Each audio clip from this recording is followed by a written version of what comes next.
Hello, my name is Romel Adalberto Robles. I am 24 years old and currently studying mechatronic engineering at WADI. I am in my fourth semester.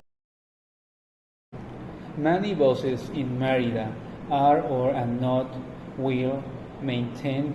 Some buses have broken signal air conditioning and even mechanical issues. Merida Periférico experiences heavy traffic during rush hours, especially at intersections where vehicles merge.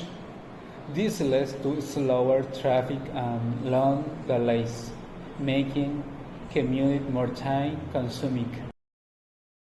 I agree many buses are in poor condition. To solve this, investing in newer buses and ensuring they are well maintained would improve the quality and reliability of public transportation. I agree that Periférico suffer from heavy traffic. One solution could be the development of additional route capacity, such as adding more lanes or expanding access to ease congestion during rush hours.